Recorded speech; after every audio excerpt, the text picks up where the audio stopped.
Dans notre quête de connaissance de notre patrimoine, nous avons fait un projet de classe sous le thème des monuments historiques de la ville de Meknès, du 19e siècle à nos jours.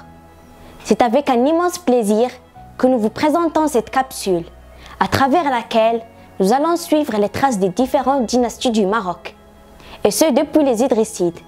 C'est le fruit d'un travail que nous avons mené avec M. Al-Arechi, que nous tenons à remercier pour sa disponibilité et sa bienveillance.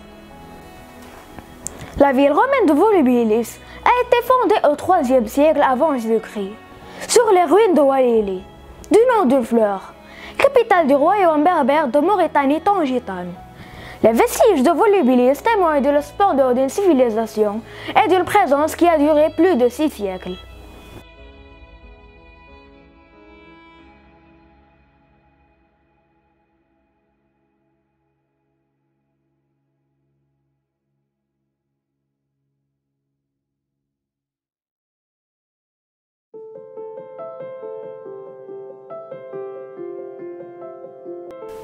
Non loin de Volubilis, s'est installé au 8e siècle Moulay Idriss Ier, un descendant du prophète, pour fonder la première dynastie musulmane du Maroc, la dynastie des Idrissides. À côté de la ville sainte de Moulay Idriss, va naître une nouvelle cité, l'une des plus belles du royaume, Meknès. La ville est située au centre du massif du Zoroon, à 4 km de l'ancienne cité romaine de Volubilis, à 30 km au nord de Meknès.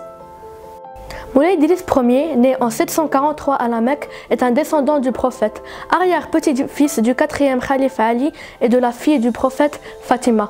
Fuyant des vagues de persécutions au Moyen-Orient, il finit par arriver au Maroc, à Walili, près de Meknès, et se met sous la protection de tribus berbères qui le reconnaissent comme premier imam. La dynastie idrisside a régné sur le Maroc de 789 à 985. On lui doit la première tentative d'unification du Maroc avec son état central organisé, Mekhzin, et ainsi que la fondation des villes de Moulay Idriss et de Fès en 807. Les Almoravides, c'est la deuxième dynastie du Maroc issue du tribu berbère, les Stahaja, du 11e au 12e siècle. Son influence s'étend de l'Andalousie jusqu'en Afrique noire et en Algérie. Leur monnaie servira comme moyen d'échange en Europe. Ils édifient la ville de Meknès. Les Almohades sont des tribus berbères dont le noyau est Masmouda. Ils ont laissé un très grand nombre de monuments et de murailles au Maroc et en Espagne. Sa plus grande victoire est menée par le calife Yacoub al-Mansour en 1194. Les Mérinides, étant la 4e dynastie marocaine, sont issus d'une tribu berbère d'origine zénata. Ils se mettent au début au service des Almohades puis se soulèvent contre eux. En 1248, leur influence se limite entre Taza et Fès. En 1269, ils renversent définitivement les Almohades. Les Mérinides ont laissé plusieurs monuments, dont la mosquée El Mansoura à Tlemcen, la mosquée Lalaouda et la médersa al-Bouanania. Au XVe siècle, le premier des Alaouites, descendant du prophète, a pénétré au Maroc, s'installe dans le Tafilel. Après la chute des Saadiens, les Alaouites les remplaceront sur le trône du Maroc. Moulay Rachid assure le triomphe définitif de la nouvelle dynastie en s'emparant de Fès, dont il fait sa capitale. À Meknès, il nomme comme gouverneur un de ses frères, Moulay Ismaïl. À la mort de Moulay Rachid, son successeur Moulay Ismaïl, alors âgé de 25 ans, a l'ambition de parer son empire d'une capitale nouvelle. Il décide de fixer sa résidence à Meknès, ville où il était auparavant gouverneur. C'est Moulay Ismaïl qui devait au XVIIe siècle tirer la ville de sa torpeur et lui donner quelques grandeurs qui nous impressionnent tant aujourd'hui. Défenseur de l'islam, Moulay Ismaïl dote sa capitale de nombreux édifices religieux, en faisant bâtir mosquées et médersa, sans oublier pour autant les mausolées des saints. Après la chute de la dynastie idrisside au Xe siècle, profitant des luttes pour le pouvoir, une tribu berbère du groupe des Zénètes, appelée les Meknassa, fonde Taza et Meknès.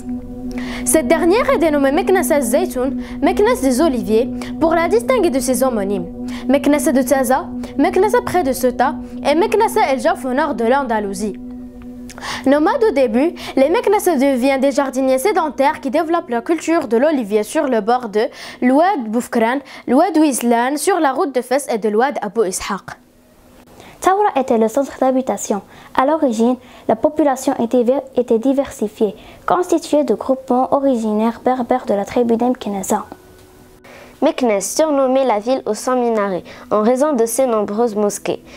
L'histoire de la Médina remonte aux Almoravides qui ont fondé une forteresse à Meknès au XIe siècle. La forteresse de la Médina a résisté à la montée des Almohades avant d'être détruite par ces derniers.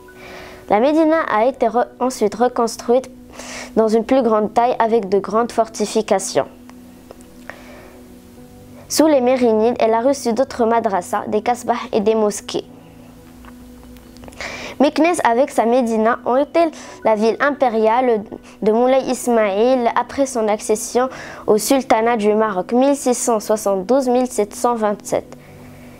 La Médina regroupe la plupart des monuments architecturaux de Meknès. Meknès constitue l'une de ces prestigieuses villes impériales à côté de Fès, Marrakech et Rabat, qui était capitale du Maroc. Édifiée par les Almoravides au XIIe siècle, elle devient rayonnante sous les Mérinides au XIIIe et XIVe siècle. La ville de Meknès émerge sur la scène historique marocaine lorsqu'elle devient la capitale du royaume sous le règne du sultan Moulay Ismaïl, qui a régné de 1672 à 1727. Ce grand sultan dota sa capitale de nombreux édifices, mosquées, remparts, palais, portes, bastions. Il fit de Meknès une résidence princière et en même temps une grande capitale militaire qu'on appelait Versailles du Maroc. Le patrimoine historique de Meknès qui a su rallier merveilleusement les traits de l'architecture présaérienne et arabo-andalouse aux techniques venues d'ailleurs lui ont donné un caractère unique et une valeur universelle qui lui a valu l'inscription dans la liste du patrimoine mondial universel de l'humanité par l'UNESCO en décembre 1996.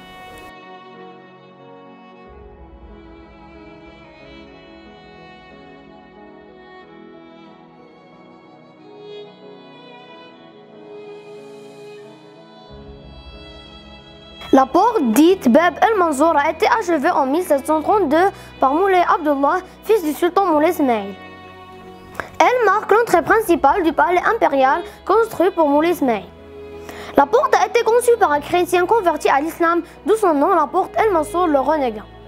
Les colonnes de marbre qui ornent les bastions latéraux en CI proviennent des ruines de Volubilis.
Derrière Bab Mansour se trouve une vaste place, c'est la place Lel Aouda, du nom de la mosquée mérinide construite par Abou Youssouf en 1281 et qui porte le nom de la mère d'Ahmed el-Mansour, le Saadiyya, vu la restauration qu'elle avait entamée à ses frais.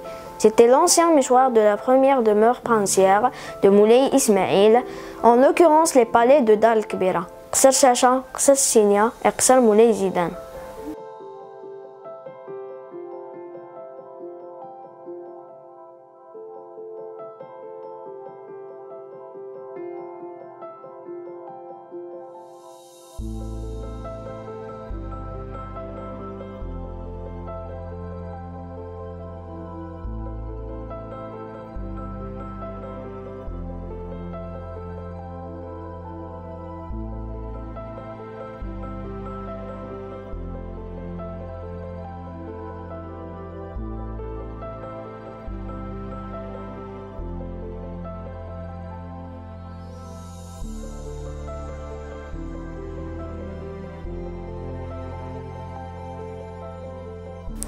Située dans l'enceinte de la Kasbah ismaélienne, cette prison souterraine est bâtie sous le règne du sultan Moulay Ismail. Elle serait l'œuvre d'un prisonnier portugais du nom de Kara qui aurait racheté sa liberté au sultan en échange de la construction d'une prison pouvant contenir plus de 40 000 prisonniers. Il se dit aussi que cette prison, qui s'étend aujourd'hui entre la place Ledim et la place Lel Aouda, couvrait à cette époque des centaines de kilomètres de surface souterraine.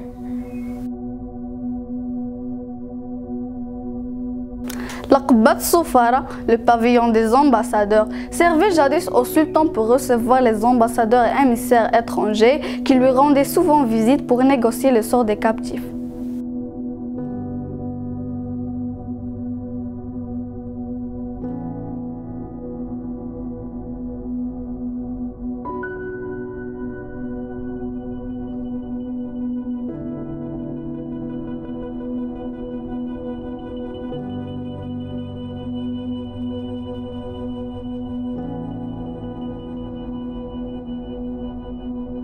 Il y a dans le mausolée une mosquée comprenant plusieurs chambres et une cour. Il est superbement décoré. La chambre funéraire est richement décorée. Il est orné de 4 horloges comtoises, cadeau de Louis XIV qui voulait ainsi se faire pardonner son refus de donner la main de l'une de ses filles à Moulay Ismail.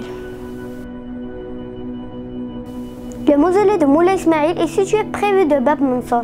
Initialement, c'était une ancienne mosquée construite en 1703 par Ahmed Dehbi. Le sultan Moulay Ismail repose près de ses épouses et deux de ses fils.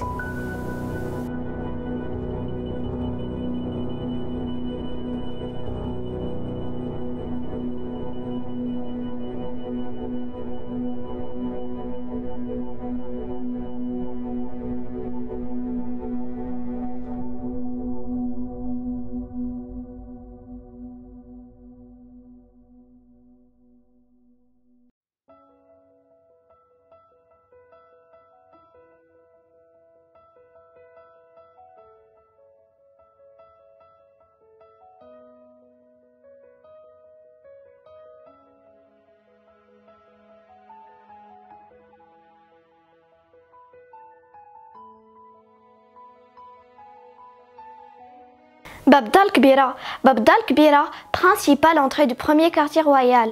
Cette porte est achevée en 1679. Il s'élève de 12 mètres avec un arc de 4,35 de diamètre. Sa façade extérieure se distingue par la beauté de ses décorations. La date de l'achèvement de cette porte est 1090 de l'Hégire, soit 1679 de l'ère chrétienne. Bab Raïs, connu aussi sous le nom de Bab Rih, la porte du vent. Donc il se réduit à sa position en ligne droite, ouverte au vent. C'est une porte monumentale composée d'un nef voûté en berceau, reposant sur de gros piliers en marbre. Elle ne comporte aucun élément décoratif. Elle s'ouvre seulement dans un couloir qui s'appelait Assarak, qui signifie en berbère le couloir en plein air entre deux portes. Ce couloir long de 1000 mètres et large de 15 mètres dessert les différents palais qui forment un complexe royal.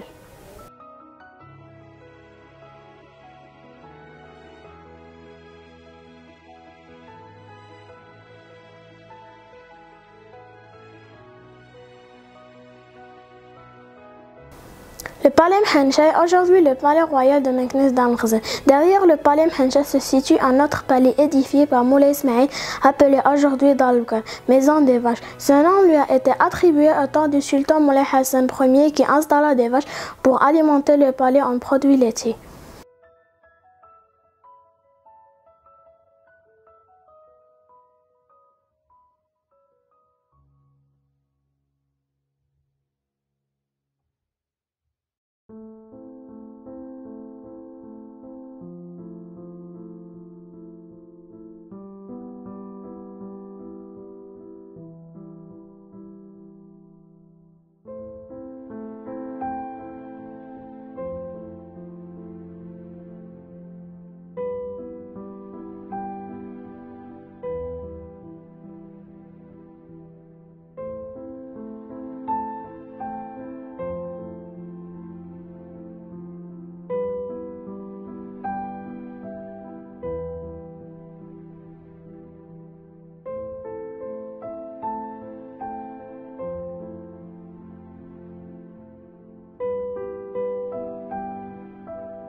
Les greniers Al-Isfani sont d'immenses silos voûtés dans les murs, mesurent plusieurs mètres d'épaisseur. Ils étaient utilisés pour stocker les réserves alimentaires de la ville et nourrir plus de 12 000 chevaux de l'armée.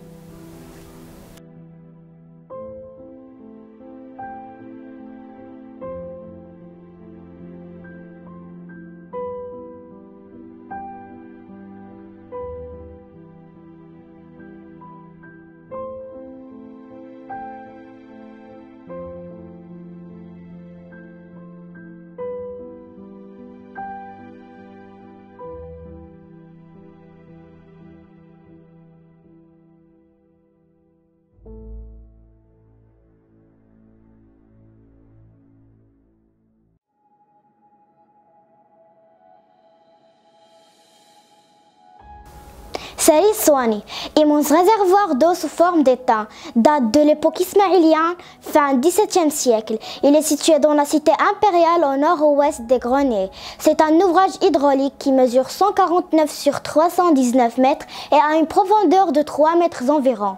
Le bassin a été alimenté en eau à l'origine par les dinoria du bâtiment voisin, Dar el-Ma, relié à lui par des canalisations en terre cuite et sous lequel se trouvaient une dizaine de nappes souterraines et d'ailleurs vient l'appellation Seri Swani, le bassin des Noria.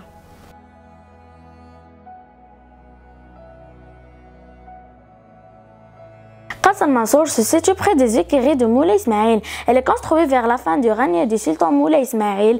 Le palais Mansour est appelé d'après le nom de celui qui a supervisé les travaux. Il a un caractère exceptionnel. Il est associé à ses fonctions de tour, de guet et de bastion, celle d'un dépôt d'armement, d'un réservoir de grains au rez-de-chaussée et d'une habitation princière à l'étage. Le palais Mansour reste l'unique au Maroc qui associe dans un même bâtiment un palais royal et un magasin grenier. Bab el-Khamis ou Bab el-Khamis est une porte imposante qui fut jadis l'entrée ouest de la cité Jardin de l'Ombre, Madinat al-Riyad al-Anbari. Bâtie au XVIIe siècle sous les ordres de Moulay Ismail, ce fut à l'époque une cité sublime mais qui malheureusement fut détruite moins d'un siècle plus tard par Moulay Abdullah, le successeur de Moulay Ismail. Aujourd'hui, il ne reste que des vestiges dans la porte Bab el-Khamis magnifiquement conservée. La porte Bab el-Khamis aborde en effet des décorations aux couleurs vives, des frises de motifs entrelacés et des écritures koufiques. Parmi ces dernières, les phrases « Je suis la porte heureuse, semblable par ma gloire. J'ai été construite par Moulay Ismail. La fortune et la prospérité sont inscrites sur mon front. Je suis entourée de bonheur. » Et « Je suis la porte heureuse, ouverte à tous les peuples, qu'ils soient d'Occident ou d'Orient. » Traduisent l'ambition du sultan et son ouverture d'esprit. La porte est entourée de murs massifs et de 2 tours surmontées de créneaux. Bab el-Ain, cette porte fortifiée constitue l'entrée nord de la Médina. Elle a été construite sous le règne de Moulay Ismail à la fin du XVIIe siècle. Sa façade extérieure est décorée de faïences vertes de couleur de l'islam. Elle tient son nom des fabricants de bas qui occupaient la place située derrière la porte. Elle est flanquée de 2 tours qui lui donnent l'allure défensive. Sa partie décorée est très proche de celle de Bab el-Khamis, s'inscrit dans un carré dont les côtés mesurent un peu plus de 11 mètres et l'ouverture de l'arc est de 4,80 mètres. Non loin de là se trouve le mausolée de Moulay Abdullah ben Ahmed, arrivé au Maroc au 8e siècle de l'Hégire, soit le 14e siècle de l'ère chrétienne.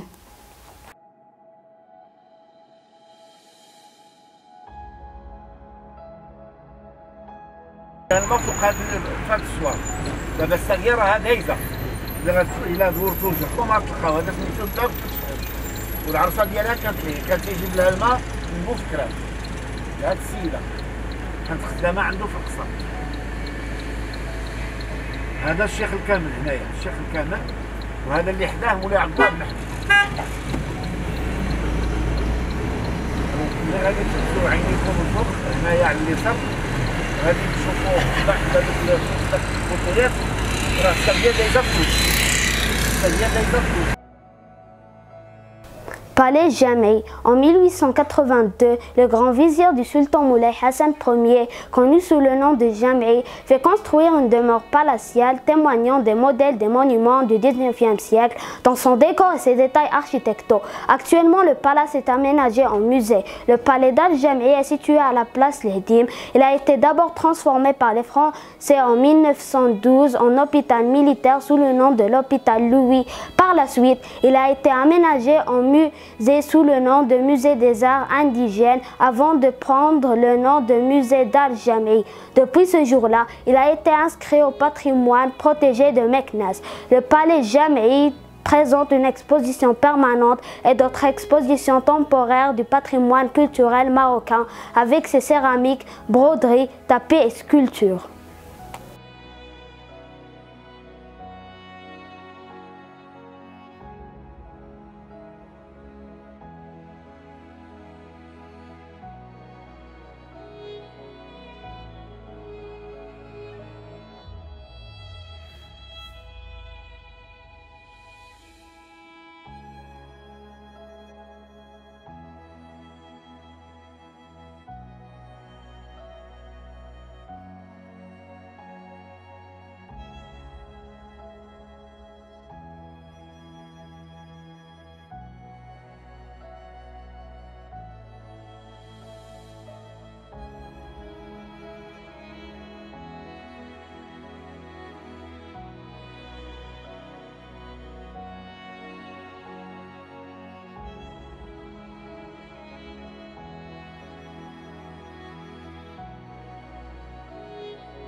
La grande mosquée Jam el-Kbir, au lieu de rayonnement spirituel de la capitale ismaélienne, est le monument religieux le plus important de l'ancienne Médina.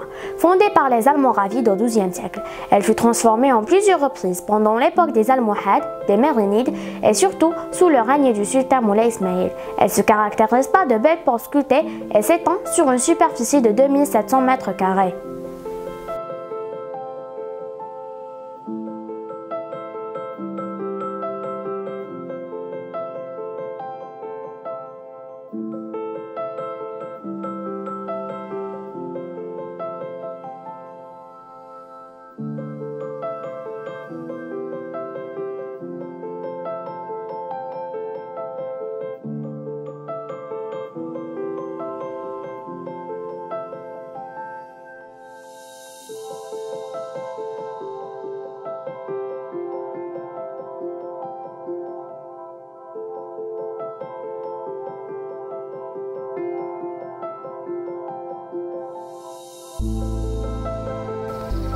La grande mosquée Jam el-Kbir, au lieu de rayonnement spirituel de la capitale ismaélienne, est le monument religieux le plus important de l'ancienne Médina. Fondée par les Almoravides au XIIe siècle, elle fut transformée à plusieurs reprises pendant l'époque des Almohades, des Mérinides et surtout sous le règne du sultan Moulay Ismaïl. Il se caractérise par de belles portes sculptées et s'étend sur une superficie de 2700 mètres carrés.